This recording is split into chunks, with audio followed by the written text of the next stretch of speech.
She's a media producer, actress, talk show host, and philanthropist. She's best known for her talk show. She is worth $3 billion.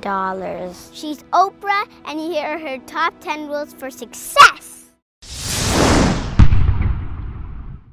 The way through the challenge is to get still and ask yourself, what is the next right move?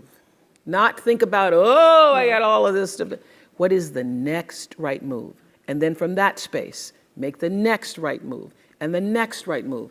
And not to be overwhelmed by it because you know your life is bigger than that one moment. You know you're not defined by what somebody says is a failure for you, because failure is just there to point you in a different direction. Nothing about my life is lucky. Nothing.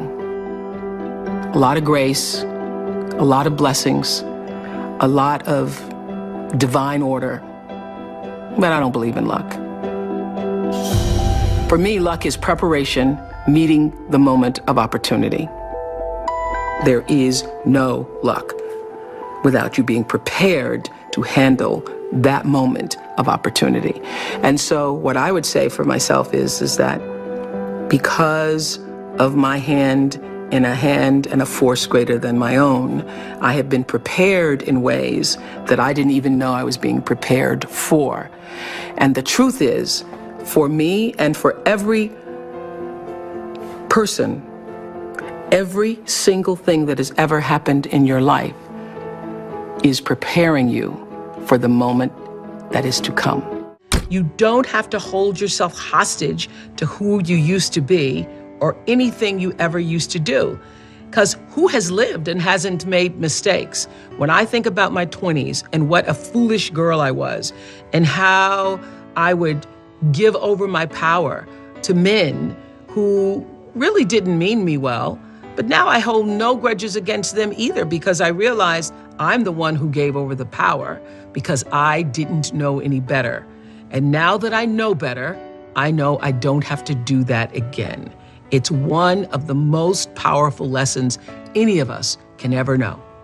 I say to my girls all of the time that your real work is to figure out where your power base is and to work on the alignment of your personality, your gifts that you have to give, with the real reason why you're here. That's the number one thing you have to do, is to work on yourself and to fill yourself up and keep your cup full. Keep yourself full. Now, I used to be afraid of that. I used to be afraid, particularly from people who say, oh, she's so full of herself. She's so full of herself. And now I embrace it. I consider it a compliment that I am full of myself. Because you only when you're full, I'm overflowing, my cup runneth over. I have so much to offer and so much to give. And I am not afraid of honoring myself. You know, it's miraculous when you think about it. And I would say to my team, well, doesn't matter, because every season somebody else was coming out. One talk show, two talk shows, three talk shows. There have been over 100 talk shows since we started. But every time I would feel like, all right, got to step up our game, got to step up our game. The way you step up your game is not to worry about the other guy in any situation, because you can't control the other guy. You cannot control the other guy. You only have control over yourself. So it's like running a race. The energy that it takes to look back and see where the other guys are takes energy away from you. And if they're too close, it scares you. So that's what I would say to my team all the time. Don't waste your time in the race looking back to see where the other guy is or what the other guy is doing. It's not about the other guy. It's about what can you do. You just need to run that race as hard as you can. You need to give it everything you've got all the time for yourself. My grandmother was a maid. That's all she ever knew. The only real expectation she held for me was that I would one day become a maid and, in her words, have some good white folks, meaning people who would not speak negatively about me, who would allow me to take food home, who would be good to me, would treat me with some level of dignity and respect. That was my grandmother's dream for me. But I had another dream for myself, another, more than a dream. I had a belief for myself. And I remember watching her hang out clothes on a line one day and say to me, "You have to watch me, Oprah Gail, because one day you'll have to do this for yourself." And knowing inside myself that that was not going to be my life. Don't know how I knew it, other than that thing that we all have, intuition or an instinct that said, no, this will not be my life. But because I sensed that and was connected to that, and I remember it was a very still moment. It was quiet, and I was still, and I was watching her. I could see her right now with the clothespins in her mouth and putting them on the line and seeing the breath, because it was cold, the moisture coming from her lips. And I knew that that would not be my life. I knew that I will not be hanging clothes on a line in a backyard in Mississippi. So I was either 4 or 5 years old.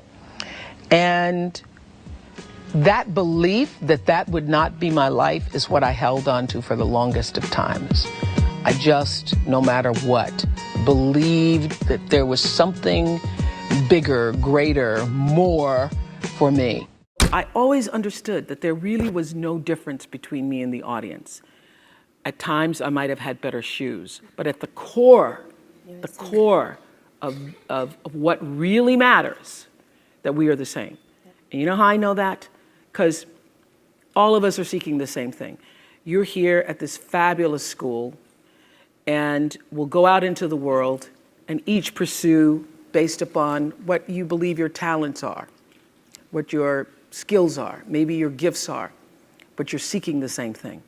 Everybody wants to fulfill the highest, truest expression of yourself as a human being. That's what you're looking for. The highest, truest expression of yourself as a human being. And because I understand that if you're working in a bakery and that's where you want to be, and that may be what you've always wanted to do, is to bake pies for people or bake cakes for people or to offer your gift, then that's for you. And there's no difference between you and me, except that's your platform. That's your show every day.